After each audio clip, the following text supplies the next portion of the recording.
Today is Wednesday, Parashat Tetze. At the beginning of the Parashat, there is a portion here that speaks about the rebellious child, the rebellious son, and it's something to point out here from the way the Pasuk reads. It says, Ki yele ish ben sorer umoreh.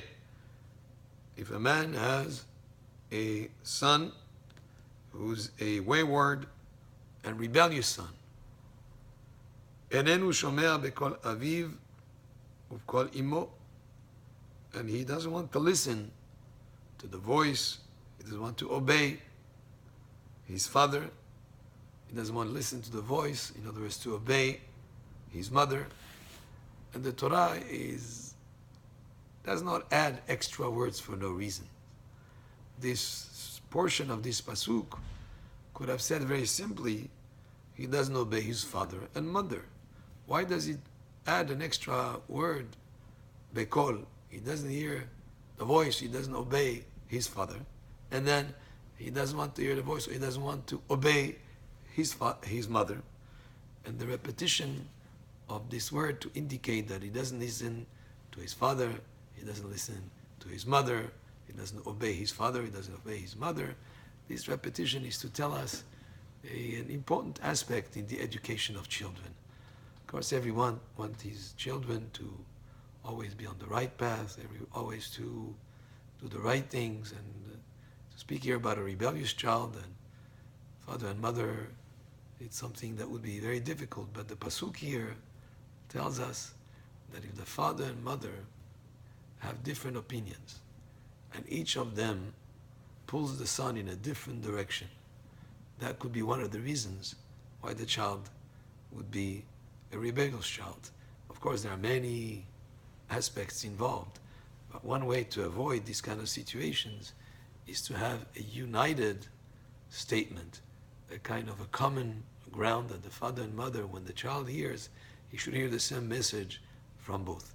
It's very difficult when a child has one parent pull him one direction and the other parent pull him a different direction in terms of outlook on life, in terms of what is permitted, not permitted, etc. So the idea is to work out between the father and mother those differences so that when they come to the child, he should hear one message, he should hear a united statement of both of them that they would have agreed to.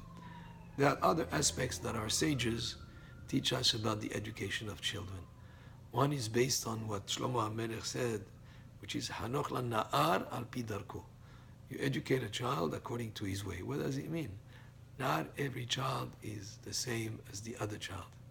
Not every person is the same like the other person. As a matter of fact, we all come from Adam HaRishon, but there is not one person in the world that has an exact copy in terms of character, in terms of even facial features. They can look the same, they can look alike, even twins, but still there is that unique personality that each person has. And the challenge in education is to find those strengths in each person and to just channel them in the right direction.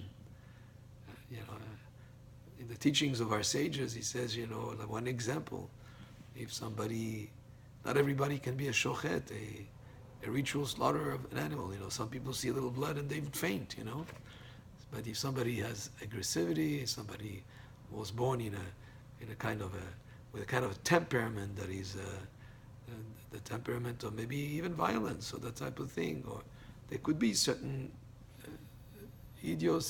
some certain qualities that are typical to a certain person. Well, you can channel them either in the negative or in the positive. And the challenge of the parents is to find that unique quality and that character trait that is unique to each one, and not to fight it, but rather to channel it in the right direction. Not everybody can be a musician, nobody has a musical ear, but somebody who's a musician has a musical ear. You encourage him to channel it in the right direction. That's a very important aspect of education of children. And most importantly, always to do it be'ahava, with love, because that is so important, rather than come up with one-upmanship or trying to chas v'shalom oppress, or rather always the idea should be whatever you're doing with your children, they should feel that love and that care.